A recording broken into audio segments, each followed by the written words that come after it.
All right, Russ. So how much do you know about composting? Composting in what way? I mean, you've heard of a compost bin or compost pile, right? You take your scraps of food and other things and you dump it in this one area. And over time, it disintegrates and it just turns into just the soil that is super, super rich nutrient wise that you can use in your various different, farming and or just planting food, things like that, vegetables and whatnot. I mean, How much do you know about that? I'm not like an expert on that, but I mean, one of my aunts, she has a compost pile. Yeah, she takes all her table scraps and throws them out in it, and she takes that dirt over time as she's planting her garden every spring, and I don't know, like sprinkles it in or whatever, mixes it up. I think my uncle's out there with one of those tillers, like doing this. What are we talking about here, Sally? Well, I want to give credit where credit is due. This past weekend at the Land Geek Boot Camp, Matt Davis gave us one of the greatest analogies I've ever heard about infinite banking and the use of your policy. He said, if you have infinite banking, you have a system of policy set up, but you don't use it. It's like having a compost pile that you never use the soil to create benefits in your garden. And I was like, that is brilliant. I mean, to be honest, you and I right now would have nothing to report on in our passive income report every single month if we just had a bunch of policies, right? We do have those, but if we didn't put them to work, if we didn't have something to go and apply them to create passive income, our coaches today, their quarterly update is today when we interview them, and you're going to want to check out some of the nuggets that they share, like things that Russ and I were just blown away by the level of detail in which they're looking at their own financial freedom journey. But man, they would have nothing to talk about if they didn't put their systems to use. Well, it reminds me of the book Becoming Your Own Banker by Nelson Nash. He had a chapter titled Use It or Lose It, right? And I think that's what you're saying there. And no matter where our cash is stored, if we're not using it, it's not doing anything. When we say lose it, well, right now everyone can relate to the fact that money is going backwards. It's costing more and more just to be sitting idle because of the inflation impacts of our government printing money. True. And so I think the idea of us taking that money, putting it to work, and then going out and recycling it, right? Creating a velocity of money effect, applying what we already know is true, is that we need to get our dollars in motion, creating more dollars and continuing to repeat and rinse and repeat that function, we win. And I do love today's podcast, Joey, because we do get to hear from our coaches. We do get to hear the insight that they have from the things they're doing with their personal finances. It's something that we do once a quarter. And I hope that you will enjoy as we go into this episode. So, Joey, without further ado, let's belly up.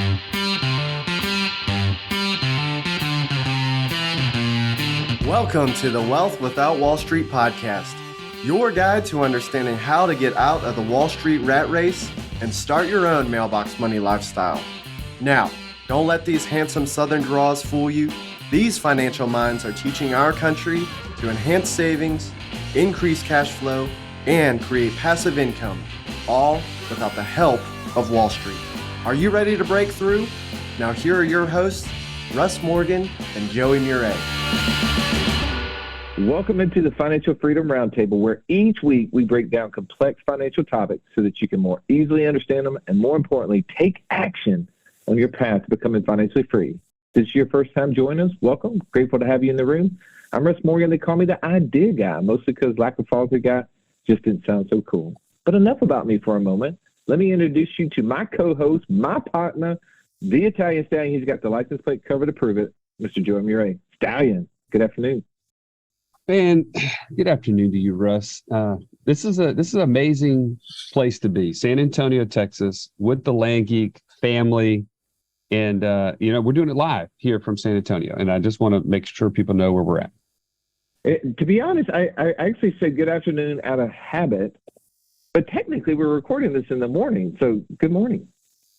I wasn't going to correct you. Those are technicalities, Russ. I feel like soon Ernie's going to give me a good evening, good night to go along with that. But today, it's not about you and I. We are actually going to be asking these coaches to give us an update, to help us see what they've been up to for the last 3 months. And what are you most excited about learning about? Man, I'll tell you what, these guys, as you know, are so much better than you and I ever were as coaches. They're so much more thoughtful. They have more follow through. And so to be honest, I'm just going to be surprised. Whatever they say, I'm going to be shocked because they always have something going on behind the scenes. You and I just let everybody know on the front end, there's no secrets. We have nothing going on. Like there's literally nothing here.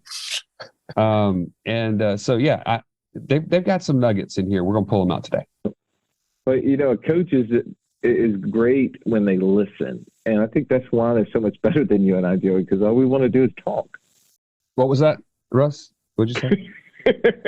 Exactly. All right. Let's shut up for a second. Let's hear from these. So to my left, I got Mr. Incredible. His superpower is speed to financial freedom, and the real beauty of that speed is it's contagious. My man, JD Hill. Say hello to your fans, JD. Hey, fans. I don't know why I always wave as if people are watching. They're not watching. They're listening. But for those of y'all listening, just know that I always wave. We have a beautiful, growing YouTube audience that loves to see you wave at them. What are you talking about? 2 hands then. 2 hands. Hello. I'm glad that y'all are in the great state of Texas. That's exciting. Hey, remember the Alamo, man. That's what I've been told. Even though you are in my home state, you are still a little over 5 hours away from me. So we can't just visit each other, unfortunately. That's a plane ride. Yeah. I mean, you could have driven down. I mean, like, hey, we came more than halfway, right? It was kind of a hitch moment. We came 90% of the way. You should have came the other 10. That's fair. Touche. I'm excited about this topic, though. I really am. All right. Well, I want to hear from you, but give me 1 sec, if you would. Let me pop over here to the retiree of the group, Mr. Catch Me If You Can, the newly married man, when he's not killing bears with his bare hands, moving his new wife into his house, or spear diving for tuna. He's right here dropping gold nuggets, the one and only Mark Cargucci. Welcome, Mark. Good morning, because it actually is morning. So yeah, it's actually even earlier morning than normal. Like I said, I did the wrong post because on my calendar, I was supposed to be at the gym. This is gym time, but this is going to be a mental workout. So I'm looking forward to it. Hey, start off your day with the best stuff, man. That's what I like to say, right? This is an opportunity for us to learn from you.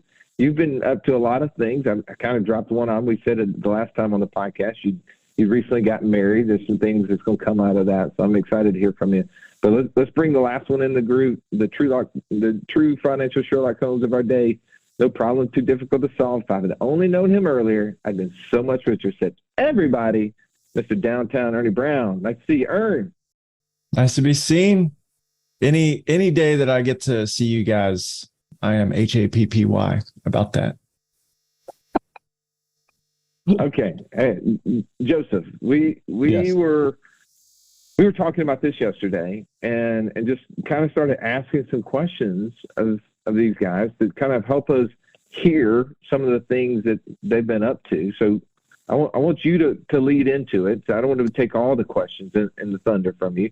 What question would you like to ask one of our coaches about what they've been up to since our last meeting? Well, I think all the single ladies out there, after they got done crying, hearing that Mark was getting married, they were interested. Mark, what's it like, man? What's it like now? You're married. What's going to be different? What are you thinking about in terms of financial freedom and, next steps for you and now your bride? Financial freedom or like cupboard freedom, because I've lost a lot of storage space freedom that I used to have. It's all been reappropriated for probably for better use, because otherwise I was just storing air. But now we're actually doing stuff. But in terms of like what we're doing strategically, yes. So we got the marriage squared away. And really, probably the first step is actually getting back to the basics, which for me, I'm going to throw down is budgeting.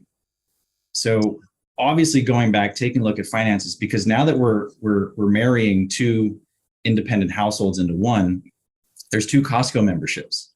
There's 2 Amazon memberships. There's cell phones that are in different spots and this and that and the other. And so taking a moment to take a step back and be like, what are some things we say on the podcast opener, enhancing savings, increasing cash flow, and creating passive income. Well, we've got the savings vehicle going. We can always do more. We're going to work on that. But enhancing cash flows, let's look at the budget. Let's trim where we can trim so that we're not spending money in areas we don't need to. And so a lot of those, you mentioned memberships and things of that nature. Anything else that you've identified that maybe people could learn from? Well, besides, just eliminating duplicate spending is something I would obviously always be looking at. And then there is a tax question in there too, right? So we're having conversations with my tax professional. Hey, is it more advantageous to marry file jointly? Or this year, given some of the things that are happening, marry file separately, because we're selling her property. She has a townhouse and we're selling that, which is going to create a capital gain scenario. Which way is going to be more advantageous? Is it separate or is it together? That's pretty interesting. I love the fact that you guys got married and then immediately you're having a budgeting conversation. Like, I just feel like this is how you organize things. My wife likes to call that beginning of the month, Russ. We have the budgeting conversation, but it seems like she says, when she's asking me questions, are we at the beginning of the month, Russ? Or are we at the end of the month, Russ? There's 2 different guys here. I just need to know who I'm talking to. Sounds like we're at the beginning of the month, Mark. You guys are talking about budgeting. I love every bit of that. How about you, Ern? Tell us a little bit about things that you've been up to since we last did this quarterly update. First of all, that is hilarious that your wife has a beginning of the month and end of the month for us. That is so perfect. I love it. On my end, a few months ago, Caroline and I went to a dinner for a school, and a school that gets scholarships, donors, giving these kids in inner city Birmingham an opportunity to get a great education. And following that dinner, they sent me a piece of information that was really interesting. It said that in Alabama, I would be able to, through my S-Corp, donate up to 100% of my state tax liability to an organization like theirs, rather than giving it to the state, which would be a net neutral sort of tax play, but it'd be a huge win for a school to receive additional funding to expand their scope and reach. But what that also does for me is creates a charitable gift, even at the federal level of my state tax liability. And I was so glad that they sent me that information. I am absolutely going to be taking advantage of that this year. That's really cool. Do you know if that's like state specific, or have you researched any further? I know you probably didn't need to, since Alabama is the one that you live in and allows you to do that. But that to me is a really interesting idea. Yeah, that's an Alabama deal. I didn't research other states, but I would wonder if there's other states that see these scholarship granting organizations as an opportune place for them to allow individuals, business owners to donate to. I would think that would be around.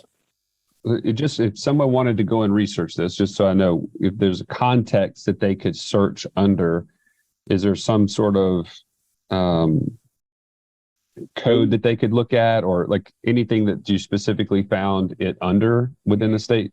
Yeah, great question. I don't know any codes. I took that idea and sent a message to my CPA. And he said, "Oh yeah, that's a great idea. I've been doing that forever. We're a huge fan of this." I'm like, thanks for telling me, man. There's so much. I mean, we needed him doing a podcast, right? Like, that's the thing. Isn't that the reason why we started a podcast, Joey? Is for these exact things. that we're doing ideas. People, I mean, this is the reason why the quarterly update exists. This is why the passive income report exists. And I mean, frankly, is why the podcast exists in general, is that there's so many ideas, there's so many things that we're doing, and we may tell it to a handful of people, but we don't share it with everyone, right? And I love what you're saying there, Ernie. So let's break down that really quickly, because for some people, you know, they're active right now. They're washing the dishes, or, you know, they're watching kids at the pool. That may have went past them. I think it's a really cool thing. So what you said is that, I'm just going to make up numbers. If your state liability was $25,000, at the end of the year, your CPA says, by the way, this is what you need to be writing a check to the state of Alabama for. You say, well, you know what? I'm going to write a check to this school, and you're going to, now that $25,000 eliminates your need to pay the state. So that's the same money. But then you're saying that is now a charitable donation that can even be used to offset on your federal income taxes, correct? That's exactly right. And specifically in Alabama, this is, I'm not giving it to the school. I did look up, and because I went to a dinner for this school, I'd never heard about this school. I was hearing about their vision, and it was amazing. But I went and looked in Alabama, what schools are scholarship granting organizations. That's the key for this to work. And so I'm not actually going. So Joey, your question is, how does somebody look this up? That's what you should look up: SGOs and state tax liability. If you find that and your state has that, and that helps you, that would be a huge win. I'd be really excited for you. So that's what I did. And in Alabama, it used to be that you could donate 50% of your tax liability. And what the CPA was telling me is, as he's been a big proponent of this himself, the state has carved out X amount of millions of dollars, and it hasn't been used in full. So they've increased it to where now individuals can donate up to 100% of their tax liability, up to $100,000. So Russ, to your point, 25 grand, I'm all in on that. So I'm going to jump in on this one for a second, because I think beyond what Ernie found is a larger point for everyone to walk away with, which is, if you're relying on your CPA or your tax professional to come up with all these ideas for you on their own, you might be leaving a lot of cheddar on the table.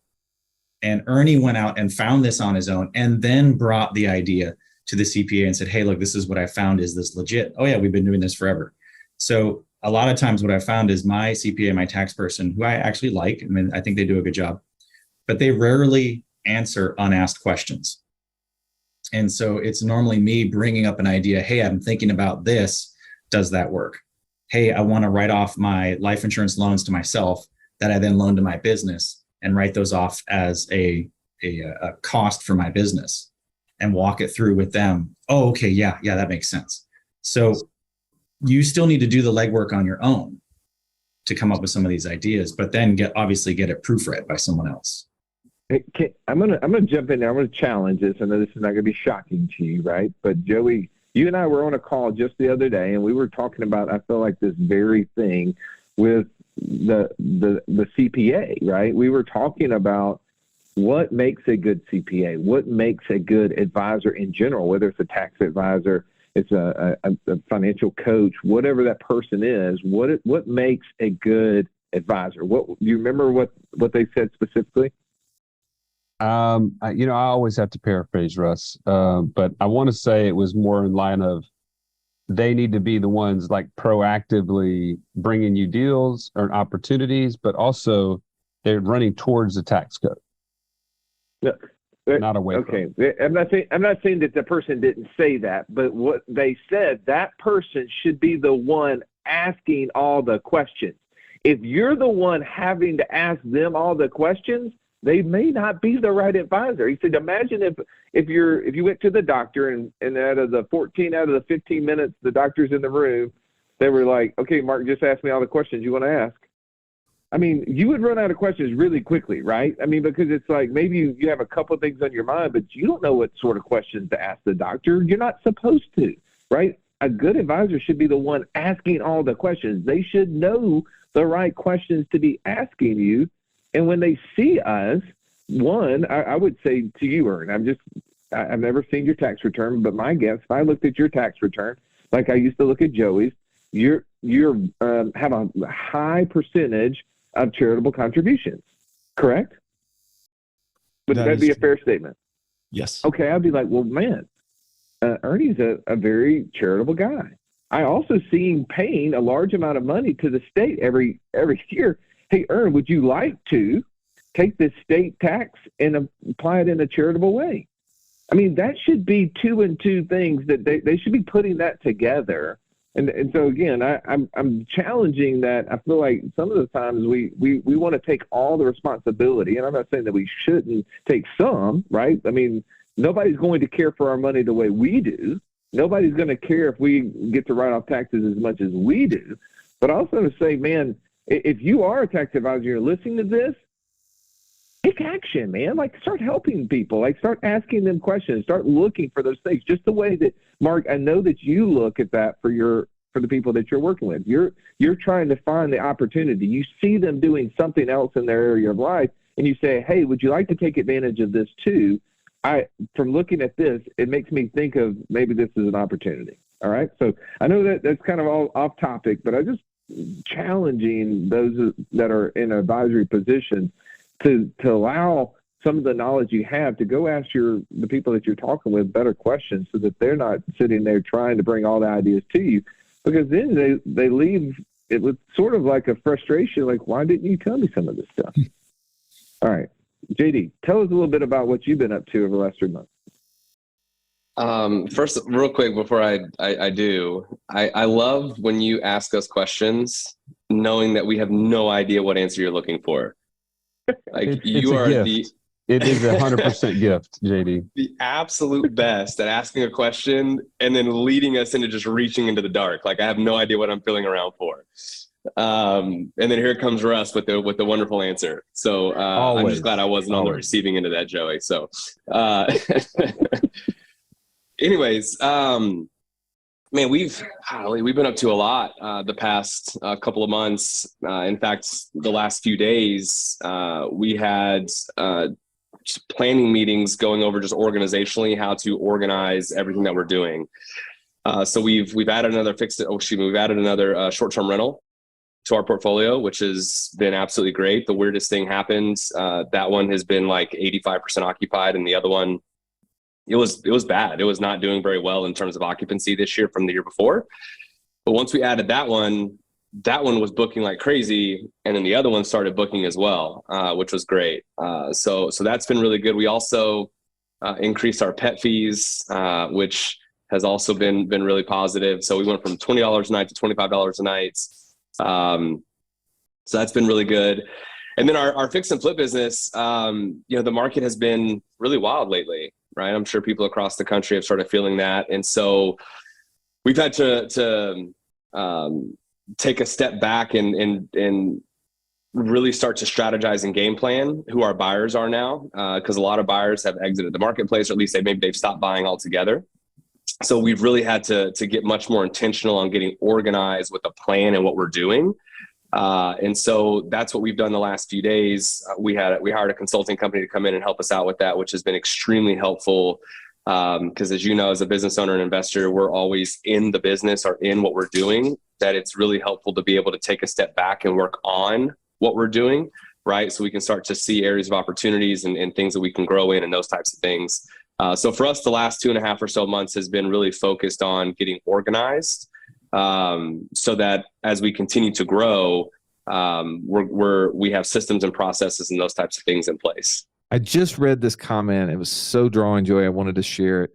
I realized that my time is not really mine. It's my company's. Now I have to stop negotiating my time for money, and I need to start working to become financially free. That's exactly how I felt when my daughter Adler asked me on the way to school, Dad, can you pick me up from school today? And I had to say, no, baby, I have to go to work. That's where I drew the line. In order for you to be clear on the things you need to do and stop doing, and to know who you need to become so that you can stop trading time for money, join us right now at wealthwithoutwallstreet.com/passport. Now let's get back to this episode. So I think I'm interested. I don't know if everyone listening to this is, but obviously we sit back and we watch the fix and flip world from afar unless we are involved in it. And, we're trying to make decisions based upon what's happening from these macroeconomic, movements out there to determine how we should operate in our own individual niches, right? So you mentioned that buyers are starting to be fewer and farther between on the fix and flip world. What other things are you seeing? Are materials going up or materials going down? Are you seeing, obviously, interest rates? We know interest rates are going up. What are some of those other things that you're seeing from that side that may be interesting to the rest of us? Yeah, it's an awesome question. What I'm hearing, and then obviously what I'm experiencing and seeing just in my own market and in the Dallas-Fort Worth market, is every market is actually responding totally differently to it. Fortunately for us, we're in a really good market with Dallas-Fort Worth, so we haven't experienced what some other markets are seeing, where prices are actually coming down quite a bit. For us, what we've seen is longer times on market. So it's turning more into of a buyer's market than it was a seller's market, where you'd slap something on the market within a few days, you've got 15 offers, several over ask. Today, you're seeing stuff go on the market and it's sitting because there's more inventory. So inventory is climbing. Buyers are able to now be much more selective. And so what you're having to do then is present a better product to the buyer to separate your product from everybody else's product, right? So for example, better finish outs, different fixtures, those types of things that ordinarily you wouldn't have to worry about because supply was so low. So that's one thing. Another thing is a lot of that, from what I've seen and heard, is a lot of flippers, they're actually going more into wholesale now, and they're pausing a little bit on USB outlets. That's right. they're pausing now on some of the fix and flip stuff just because we don't know what's going to happen in the next 30, 60, 90 days. Meaning if I buy a house today and it's worth $300,000, like after repair value, ARV, I don't know if in 30 or 60 or 90 days, it's still going to be an after repair value of $300,000. So there's a great deal of risk with that, taking on that project to purchase it, do the rehab, and 60 or 90 days later, now you're putting it on the market, but it's not worth what you bought it for. Or at least what you were going to sell it for, rather. What about this, JD? I know you mentioned like fixtures and things of that nature affecting the market or the end buyer, but is there a price range that you're finding is still very strong or has gone colder? Like how has that helped you kind of define what you're doing? Awesome question. And again, this is going to be market specific, right? So California is an outlier, right? Because you've got price points in the $700,000-$800,000. Dallas Fort Worth, our average home is around $400,000, I believe. And so anything under the average is still going to be strong buyer pool. So as long as you're staying under what that average is, you're still going to have a pretty strong buyer's pool. And so what we're doing is, again, we're trying to stay under the sub $300,000 range, again, because we want to have a larger buyer pool. So the lower you get the Mark, you were blowing up the chat right now, throwing me off kilter here. Yes, $399,999. That's right. So for us, we want to buy houses, that are in the $200,000 to $250,000 range, ideally. The caveat to that, though, is it's also the most competitive space because it's easier to buy that house as well. So it's just a really interesting season and a really interesting time right now. Fortunately, mortgage rates have come down, which has been interesting to see mortgage rates come down. We don't know what the Fed's going to do, obviously, with interest rates into the future. We suspect they should raise them, you would think, if they're going to try to, temper inflation or print more money.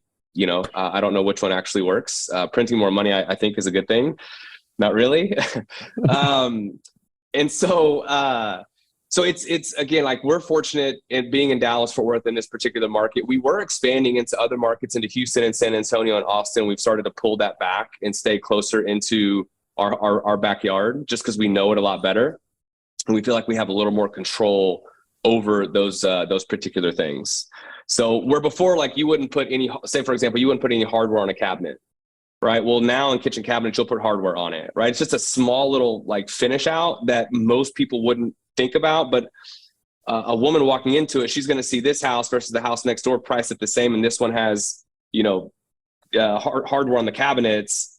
And that's an extra touch for the same price, right? And so it's those types of little things that you can do to add a little more to the end buyer and differentiate your property from somebody else's.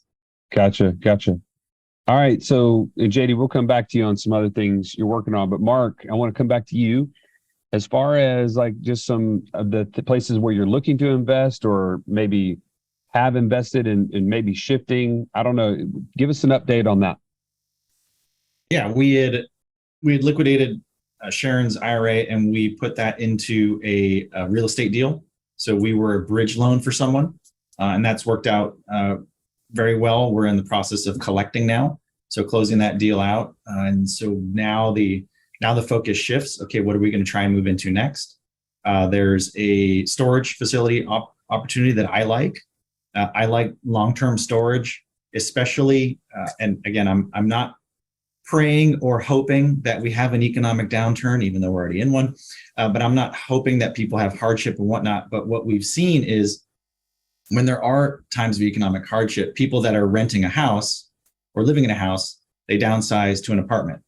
People that are in an apartment downsize to, say, a smaller apartment and then down to a mobile home. And it just kind of cascades down. Well, as you downsize, you've got a bunch of stuff left over, and that stuff's got to go be parked somewhere. And storage facilities, I think, aside from owning a parking lot, have some of the lowest overhead out there. And I have always been excited about storage and I've always wanted to get into it. So now we're just trying to figure out some timing on funds and whether it's appropriate for us to move into or not.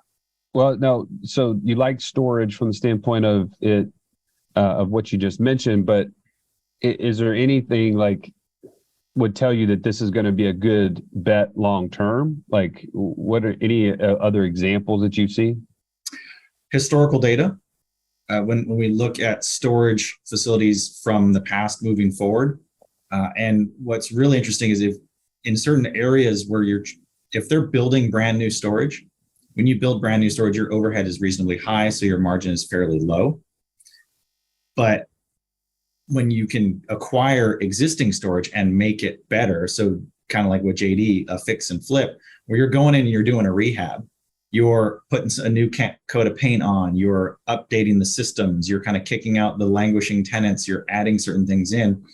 And yes, having a bunch of extra stuff, my garage looks like a hoarder's paradise right now. It's like a hobo village. I feel like a lab rat as I'm trying to get to something in the back. I've got a maze that I've got to get through, and I should have left some cheddar on the ground so that I could know the path. But yeah, my garage basically looks like a storage unit right now. It's a source of shame and a bane for me right now, but it is what it is. So that's why another reason why I like storage. Can I jump in there on storage? Because one of the things I love is when we were out in Austin at the Passive Income MasterMind, right? What did Mitch Stevens say about storage? Why did he love storage? Is this one of those moments where you guys don't know the answer again?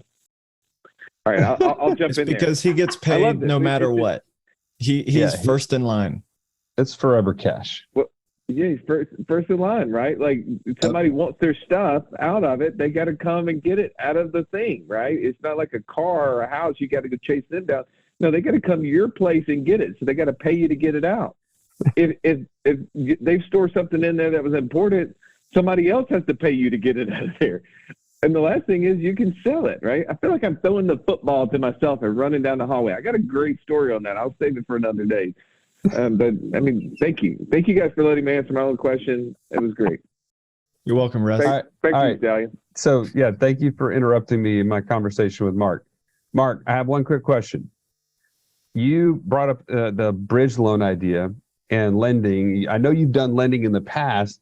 I had a brilliant idea that I want to see if it actually makes any sense on lending in the land space. We work with a lot of land flippers. They have a lot of success in working the Land Geek system. If you don't know what we're talking about, check out the landgeek.com. That's where we're at right now. We're at the boot camp for Land Geek. But I know you have lent to these land flippers in the past because they have a lot of success and they start to run out of capital pretty quick. In that kind of space, would you think that's a good idea, bad idea? Like, what's been your experience in lending in that space? I will disclaimer that my foray into the land lending space came from a little bit of a different vein. I wasn't necessarily trying to make gobs and gobs of cash. I was actually trying to help a friend grow her business. And so from that vein, my structuring and whatnot is a little bit different than what someone else might do. But what we did was we set up a working agreement and we talked it out. And so I would be the money, and she would then borrow the money, use that to go acquire land, and then off you go. And so now she would go and get the land, market it, sell it. And when it was all said and done, after all the fees and costs were paid, we would then pay me back my initial loan, and then we would divvy up the profits. Now that works great on a cash sale. Where it becomes a little bit different is if it's a term sale. And so that was something that we had to have a second discussion about, because I didn't really want to be involved in a term because I know how my finances work. I know how much I'm paying for the loan. And if I now all of a sudden am kicked out 5 years on a loan deal, well, then all of a sudden the discussion switched to, how are we going to divvy up that profit? How did you come up with this number? And so it became an education for both of us in trying to figure out, how do we create a term deal? So our contract actually has two forks in the road. One for the cash deal, which is preferred.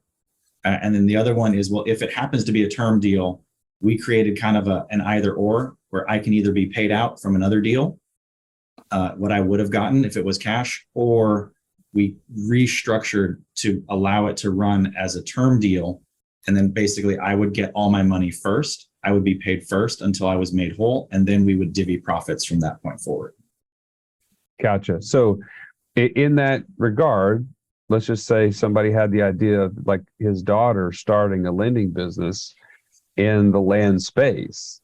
Would you encourage them to pursue that? Just maybe give them some direction on that? Or would you say, I don't know if that's the best strategy? I think every strategy can work.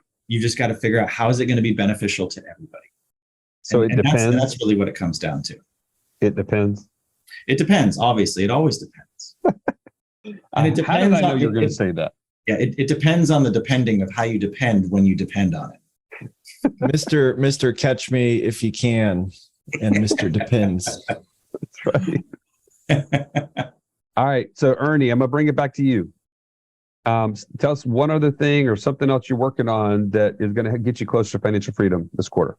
Totally. So I'm hoping that in the next couple of weeks, we kick off this land business, which I shared I was looking forward to in the last update. Well, it's here. We're moving forward. We're just finalizing. We've been editing and tweaking the partnership agreement, and we're settled on terms and amounts and all of this. We're just waiting to get those documents finalized. We're setting up the entity.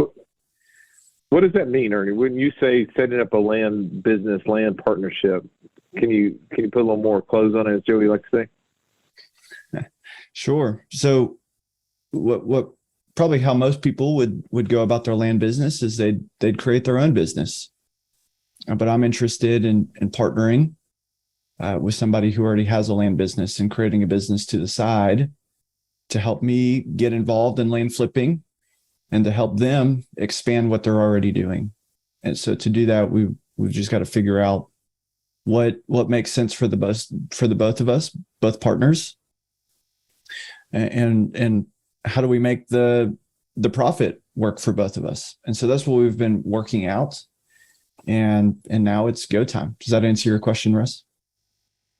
I mean, it does. I mean, I want to, help other people out there who are thinking about this, because both what you're talking about and what Mark, you just got finished talking about, I think there's a lot of opportunity for synergy. We talk about our group, right? If we kind of go through our process, the core level, the base level, what we're doing right now on this podcast is educating. It's a lot of times it's just giving people ideas. Sometimes it's giving people clarity. It's helping people understand what it is that they want and why they want it, right? Like we talk about that. A lot of the people that we interview are talking about where they were, the situations they were in and how they came out of them, right? Then we start building on top of that by creating infrastructure, the infinite banking concept, which we all have mentioned at some level, either on this podcast or many other podcasts. is kind of that next level. And then we start stacking things on top of it. We're stacking passive income, but also we start working in a support phase with other people. So coming back to my point to this is that we have a passive income mastermind, which is typically those who have more money than time. We have an inner circle, which is typically those who have more time than money, but are wanting to find things to do, right? So you have people out there that maybe there's a chance to partner, right? Like the examples you guys are sharing is a lot of, hey, there was an operator, someone who had time and had an experience that had the ability to go out and produce, but what were they lacking or needing more of was capital, right? So now we can come in a partnership relationship with them. I just like to point these out because I think that's the beauty of these groups that we have, is that you can see synergy sometime. Not that we're here to necessarily partner people together. We don't do that at all, but we create environments where that happens naturally. And I'm seeing you two do that exact thing. Am I lining that up right, or am I just coming up with that on my own this time? Yeah, I think that's well said, and maybe helpful. Well, just even in my own journey, what opportunities are there for me to do?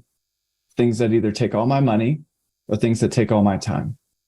And if I can only think about those two things, I'm missing all the creative ways to put things together with other people that can help solve some of that. So we've talked about it takes 4 things to do a deal: time, money, education, experience, and then whatever Russ has come up with since then, right? So with those 4 things, we can mix and match who's bringing those things to the table, and that creates endless possibilities. That's great, no doubt. Now, you also had your triplex the last time we talked. Any developments on that you want to share? Yeah, sure. So I can't remember if I shared this last time. We had a tenant renew, and so we were able to raise rent. So that's I don't know if that's necessarily a win, but it's certainly keeping me from going backwards, right? JD talks about you have to create higher end finishes for your market to be interested. Well, just the cost of supplies is going up. So if anything breaks in that, I need to be raising rent just to be able to keep the cash flow positive.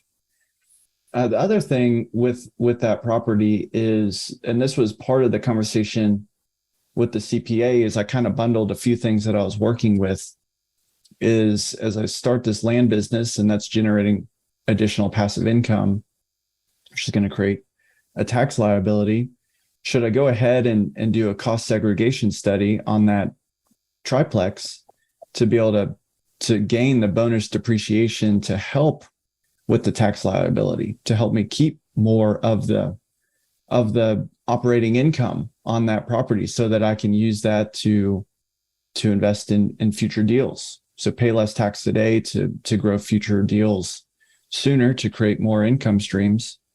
And so that was a piece of the conversation with him, in addition to that, those scholarship granting organizations. That's awesome. Yeah, keep us posted on that. So JD, anything specifically that we can get an update from you on? Yeah, so because of the change of the market, for us, we've looked at this.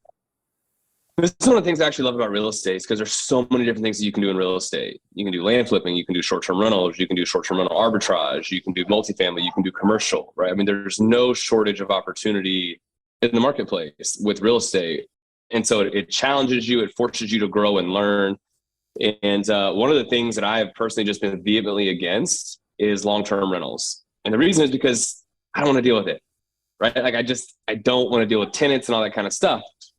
Well, because of what's happening in the marketplace now, what we're actually looking at is really exploring doing burrs, because we're already buying these properties at steep discounts. And so if we can actually not even worry about necessarily selling it to an end buyer, but creating it in such a way to where now we can plan for the appreciation. Cash flow is not really that big of a deal per se. We can hire a property manager to deal with all that stuff for us. That gives us another tool in our toolbox to be able to look at properties from a different perspective beyond just, okay, this has to just be a flip or this has to just be a wholesale. So now what we're doing is we're evaluating properties from the perspective of, could this actually now be a BRRRR for us to add into the portfolio? So getting more creative about your possible exit strategies on each property. And just so we don't assume that everybody knows what you mean, break down what the BRRRR strategy is. We actually have some specialists that are going to come on the show soon that are going to break down their formula to do this, but I'd love for you to share how you're thinking about that. Yeah, and I'm excited for those podcasts and those guests to share. So the BRRRR is very simply, the B stands for buy, and then you have renovate, the first R, or rehab, and then you have rent. So you put a renter in it after you rehab it, and then after you rehab it, you put a renter in it, then you refinance it. So that's the next R, and the last R is you repeat. But when you refinance it, what's the goal? Is it just to get a lower rate or what? Great question. The goal is to get all the cash back that you would have put into it. So hopefully you're net neutral. So all of my costs to purchase the property, the renovation costs, all those types of things, hopefully I added enough value that it appraises at such that I can then get all that cash back. And now the house is net neutral, maybe even some extra cash back. And you have now a cash flowing property with all your money back. And that's where the repeat comes in. Now you got something to take that capital, go do it again, go do it again, go do it again. So people can see the power of that strategy. It doesn't take a lot of capital to get something like that going. Contrary to most people's belief about building a massive real estate portfolio, you can do a lot of deals with a little bit of money if you keep doing that same strategy. That's right. And I feel like that's such a great idea that you guys have already built in the construction side of it, right? And I think it gives you probably some more ability to pivot. I mean, I think one of the things we have to do as entrepreneurs, we have to be nimble. We have to be flexible. We can't just fall in love with the one thing. And oftentimes when people go down with the Titanic, right, they haven't built in those lifeboats. They haven't built in many different options or the ability to pivot when the thing that you're doing isn't going perfectly. Why is it that we have the Passive Income Mastermind not at 100%, but its focus is 200%, Joey? What's the goal there? What are we hoping to accomplish by 200% versus 100%? Well, we want to be able to have more freedom to be more generous and to give to the next generation our time, energy, and pass this along to them. At least that's my kind of drive for 200%. Well, and also at the simple side of that is if we're only half right, we're still financially free, right? That's right. So the more sources of income we can have, the more flexibility we have in the things that we're doing gives us the thing, right? We can always make more money, but we can never get back time. And I think, what stresses us out the most is when we don't have money, when our bank accounts are low, when the market is crashing, and it impacts us significantly because that's where our money is, or that's where our hope is, right? And what that future will hold, as compared to just being skilled and being able to see where value is needed and go out and create it, right? Adam Smith wrote the book that helped talk about that, The Invisible Hand, and we can help others as we go out and pursue these financial endeavors. And it's amazing where value is created. We're sitting here in San Antonio, Texas right now, where people are creating amazing value for their end buyers. And what are they doing? They're going out and taking something that has always existed, land. That's one of the, if not the oldest asset that exists, right? That's just dirt. They're buying it from someone who no longer wants it, which is creating value for that person, and then turning around and selling it in a way to someone who, without credit, with low down payments, with monthly payments, that otherwise would have never been able to do it. They create amazing value, and they're creating a lot of cash flow for themselves along the way. So I just think that this is a great podcast episode. Thank you, coaches, for being open to share what you're doing. I think we all learn when we get to hear the different things that you're up to. Joey, you and I are going to be doing our passive income report here, I think, next week. So we're going to be updating everybody on what happened in the month of July, which I'm excited to share some of those updates as well. But for you, if you have not already chosen that path, if you're not already educated yourself to the point to say, this is the clarity I have and what I need to do next. Take action. Go to what'swhatwallstreet.com/free call and help share that information with one of these coaches. They do have the right questions. They will ask you the right questions. They will help you get to a point of clarity so you will know what the right next thing is for you to do. As always, we thank you so much for joining us on this episode. We'll see you next week. This has been the Wealth Without Wall Street podcast. Don't forget to subscribe to the show to break free of the Wall Street mindset and begin building wealth on your own terms in places you understand so that your wealth will never run dry. See you next episode.